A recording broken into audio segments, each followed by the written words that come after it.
नमस्कार, मैं हूं Amod Srivastava. Amazing thought, amazing story, amazing message के कदम में एक कदम और आगे। आज के छोटी छोटी कहानियों का शीर्षक है बुरे संगति का बुरा नतीजा। किसी जंगल में एक पेड़ पर कौवा और हंस एक साथ रहा करते थे। एक बार गर्मी के मौसम में एक शिकारी थका हारा उस पेड़ के नीचे आकर तीर कमान रखकर वहीं पेड़ की शीतल छाया में सो गया।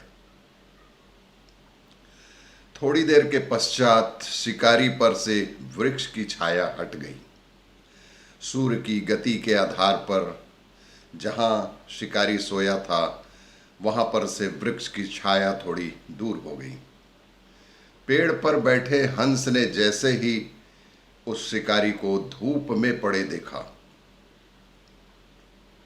तो उसने उस पर दया आ गई। हंस ने शिकारी को धूप से बचाने के लिए सूर्य के आगे अपने बड़े पंख फैला दिए और छाया शिकारी तक पहुंचाने लगा। कौवे की आदत है सदैव अपना ही सुख देखना। कौवे की आदत है वह सदैव अपना ही सुख देखता है। उसने वृक्ष के नीचे सुख से सोए शिकारी को देखा तो उसे अच्छा नहीं लगा और कौवे ने उस शिकारी के ऊपर बीट करके भाग गया।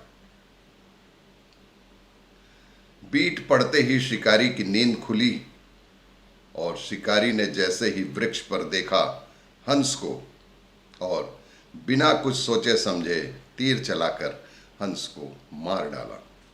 अर्थात बुरे की संगति का असर सदैव जीवन में बुरा ही होता है। दूसरी कहानी, कमल और कुमुदनी।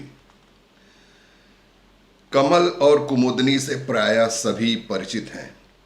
ये दोनों एक ही जगह तालाब, पोखर या जल में उत्पन्न होने वाले फूल हैं। पुष्प चांद और सूरज से प्रभावित होते हैं। ये दोनों पुष्प चांद और सूरज की गति से प्रभावित होते हैं। प्रकृति की विडंबना देखिए, प्रकृति की कलाकारी देखिए, प्रकृति का चमत्कार देखिए कि एक ही स्थान पर एक ही जल में उत्पन्न पुष्प चांद और सूरज से अलग अलग प्रभावित होते हैं। कमल के पुष्प में यह गुण है कि वह सूर्य देव के उदय होते ही खिलता है। देखिए प्रकृति का नियम, कमल का पुष्प जब सूर्य देव के उदय होता है उसी समय खिलता है और सूर्य अस्त के साथ पंखुड़ियां समेटकर बंद हो जाता है। ठीक उसके विपरीत कुमुदनी चंद्रमा के उदय होने पर ही खिलता है। कुमुदनी का पुष्प जब चांद उदय होगा तभी खिलता है और चांद के अस्त होते ही मुरझा जाता है।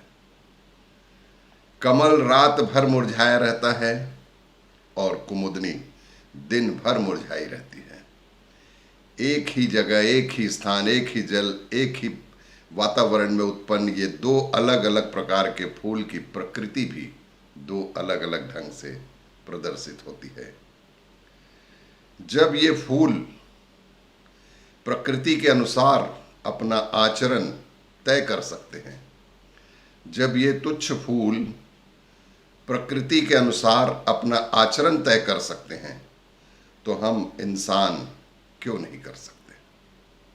हम क्यों प्रकृति के खिलाफ जाते हैं? हमें भी इससे सीख लेनी चाहिए कि हम भी प्रकृति के खिलाफ ना जाएं और अपनी आने वाली पीढ़ी को खूबसूरत माहौल प्रदान करने में सहयोग प्रदान करें।